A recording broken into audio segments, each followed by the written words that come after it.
Hi there. So hopefully they'll put the slides up. I don't know if I have to click.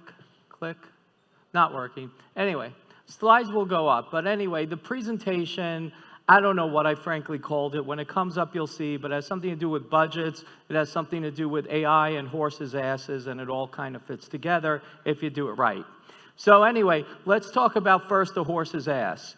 Now, throughout history, and I have to do this really, really quick because I think I only have like 12, 13 minutes or whatever, but generally throughout history, the biggest problem has been that we have transported goods and services, people, and all that sort of stuff on horse-drawn carriages. Like even at the ancient Roman times and before, what would happen is people would start to have horse-drawn carriages, and the most efficient way was two horses side by side, pulling a cart, and the most effective way to actually, put this together was you had the two horses, and they would like create the, hoof tracks, and then in the hoof tracks, they would have to create the wheelbase for the carriage, because you think about it, the carriage could be as wide as you theoretically want, but the most effective place to put it was to make the wheelbase fit within the same places where the horse's hoofs would go, because if you kind of went outside the horse where the ruts were,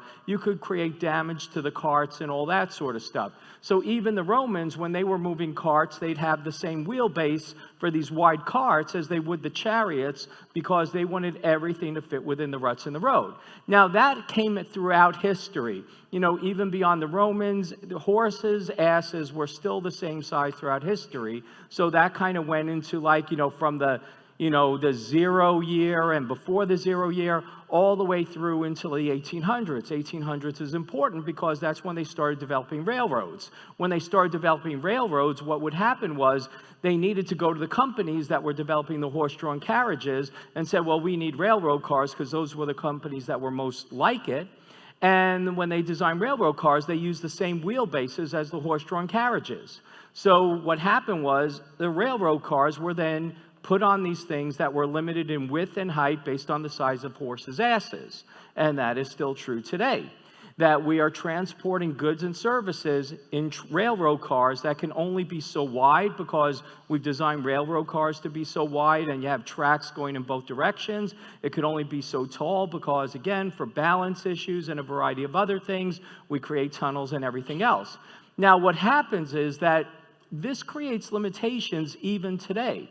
So, for example, the way I figured this or found out about this whole thing was because there was a meme on the internet that said the space shuttle was designed around the size of a horse's ass, which is partially true, because it's not the whole space shuttle that fits on, in a cart or on a railroad car, but the booster rockets fit on a railroad car.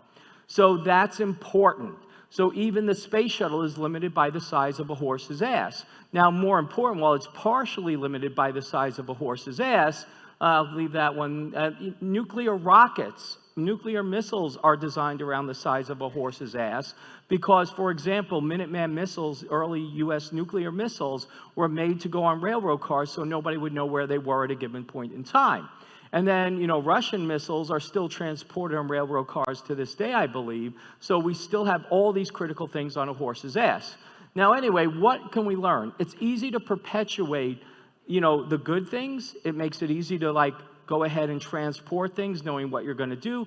But it also creates limitations over time where you're limited by, your advances are limited by what you've done for pretty much a millennium. Anyway, let's talk about AI quickly. Again, I'm going through a lot because I only have a few minutes. So AI, get over it, is just math. Too many people, AI is going to take my job. I'm like, okay. AI is going to invade my privacy. AI is going to do this. You might as well name AI Shlomo. Sorry, I'm in Israel. Got to give it a name. Shlomo will take my job. Shlomo will violate my privacy. Shlomo will do whatever. And the reality of the situation is this. It's just math. The big issue is, how do you implement the math? And we lose sight of that. We're creating this mythical beast that somehow is going to be the evil of the world. And the reality is, it's not. It is pretty much agnostic. It's not a bad thing. It's not a good thing. It's just math. How do we use math? It's a certain set of mathematical formulas. Now, why now? Because all of the AI formulas we're using today, These things have been around for more than, decades in some cases. Like a lot of the formulas that we're using, like cluster analysis, a few other things that all come under the category of AI, these things, again, have been around for a while. When I was back at NSA, there was like people working on AI at the time. And AI, again, forgot the name of it. But anyway, neural networks. Neural networks as a concept has been around for decades, and people don't understand that. But why is it now? Because what you need for AI is essentially the ability to have lots of large data to sift through and train things on, and also the processing power. And without that, AI is just going to chug away for a long period of time. The reality, though, is we now have NVIDIA, which is the most valuable company in the world, give or take, and they have all these chips that are now can fit pretty much anywhere, making AI a reality, taking algorithms that are a decade old, or decades old in some cases, and making them actually useful and effective in real time. And that's what's critical about AI, but we lose sight of it. And what's different about AI? AI, and most of you have been using it for decades yourself. For example, what's a good one? Siri. Everybody's afraid of AI, but Siri has been on the iPhones for more than a decade now, and nobody's afraid of Siri, even though sometimes you should be. Then you also have other things like you guys have Netflix here, don't you? Oh, good. Netflix algorithm is a form of AI as well. And you're using that. You don't even realize you're using it as AI, but it's a form of decision-making that's not necessarily deterministic. In other words, 1 + 1 is 2. But kind of you do this, you kind of do that, and all of a sudden you get kind of an answer, and you're willing to live with kind of an answer. Like visual interpretation, voice recognition, that's all a form of kind of understanding things. And so anyway, this is essentially at a high level what AI is. And I'm oversimplifying this, I realize, but live with it for the moment. So anyway, there's lots of opportunities to do it. Like even in cybersecurity, we've been using AI for a really long time. For example, anti-malware. I was working on a research and development project with University of Florida back in the 1990s, and what we were doing was behavioral malware detection, and behavioral malware detection was essentially just making, AI into anti-malware. And, because previously malware was looking at a signature and looking at the first blocks of every program and seeing if they matched a pattern. Now you go ahead, you look at it, you look at the patterns, and you say, well, this pattern kind of, sort of indicates malicious activity. So we have been using this for a while, automating decisions. Now, yes, your job might go away if your job involves pretty much making basic decisions, like, for example, a SOC analyst. A lot of other things, like even to a certain extent, I'm not going to say a CISO, but there's a lot of jobs that require decision-making that can be done with the use of mathematical formulas, not necessarily AI, if you train them well. Now, why am I talking about this with cybersecurity budgets? How are cybersecurity budgets usually designed? And nobody has ever disagreed. Everybody's like, well, maybe I once did it a different way. But right now is the time for budgeting cybersecurity for next year. And how do you do cybersecurity budgets for next year? What's the budget for this year, and how do I have to tweak that for next year? Then what was the budget for this year? The budget for this year was the budget from last year with a little bit of tweaks here and there, and that was the budget for this year. What was the budget from the last year? The budget from the year before that with a few tweaks and so on. Most cybersecurity budgets are based upon more than a decade-old budgeting process. And your threats, you are budgeting for threats that are more than a decade old. Now, essentially, going back and talking about this at a high level, let's see, what's the next slide? So anyway, I've always said the biggest problem in cybersecurity is CISOs get the budgets they deserve, not the budgets they need. And they need to learn to deserve what they need. Otherwise, they have a horse's ass as a budget, which is why I talked about that analogy. Because cybersecurity has essentially been taking the same thought process and repeating it year after year after year with the limitations of not being able to do it effectively, not being able to deserve what they actually need. And how do you get to deserve what they actually need? I presented this last year, and this should be worked. But anyway, the red line represents your vulnerabilities. Black line represents your countermeasures. Everything below the red line represents your potential loss. And as you start to implement countermeasures, your vulnerabilities and potential loss should go down. Now, that's how it is done no matter what.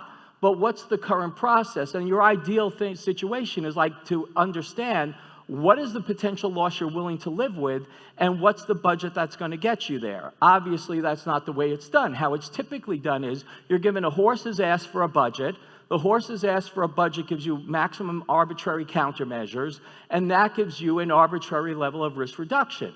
In other words, CISOs basically go in and say, please give me money because I kind of need it, and they get it, but they don't know why they're getting it or what they're actually going to get out of it, and that's the problem. In the world, according to Ira, you should define your level of acceptable risk. You should then go ahead and use that to determine the budget that you need, and that's what I call the optimized budget. In the real world, though, and again, here's where you can start to use AI in decision-making. If you could go ahead and put all this through now mathematical algorithms and AI, you could determine what's the countermeasure that's going to give you the highest level of return on investment. And you could choose that. Then you choose the next countermeasure with the highest return on investment, and then the next one, and the next one, and so on. And then what happens is once you get to the point where you know what you're willing to spend, the reality is that you're going to have a much more effective budget. And you're going to be able to walk into your management and say, if you give me X, I will return Y. That's how you deserve what you need. That's how you start implementing AI, by taking mathematics, applying it intelligently. In cybersecurity, we don't budget the same way every other discipline in a business budgets, and that's a problem. That's why cybersecurity never gets the budget they need, because they always act like they're the bastard child of the organization. Now, what the math looks like, essentially, this is kind of a really dumbed down version of like my company's tool, but really at the end of the day, if you could look at your threat profile, see where the threats are, where are your assets, and then go ahead and map how you get from a threat to your asset, from vulnerability to vulnerability to vulnerability, you can start to see, you know what, there's a few choke points along the way where all the vulnerabilities come together. And this is only being done through math, because you can have countermeasures that you buy that sound good, but really don't provide a good return on investment. And most people don't know this without the math behind it. And that's a critical factor. So anyway, then it's like, so in the ideal world, using AI and different functions, different mathematical functions, you could say, if you give me X budget, I will return Y on my investment. And that's how you start to deserve it. That's the smart application of artificial intelligence and everything else. And then you could start to, again, say, well, without a logic behind it, you'll fail all your SEC investigations in the US and so on. But anyway, just summarizing this quickly, again, but at the end of the day, deserve what you need. You should be able to go ahead, apply AI appropriately, get out of the horse's ass mindset, and now be able to go through and recalculate year after year what's going to be the most effective return on investment that you could get from your budgeting and cybersecurity activities. And AI allows for this. Oh yeah, buy my books are awesome. Nobody's giving away this year, and that's me. And they keep saying my time is up. The red light went away. They're lucky I don't have epilepsy, or I would have passed out. But anyway, thanks so much.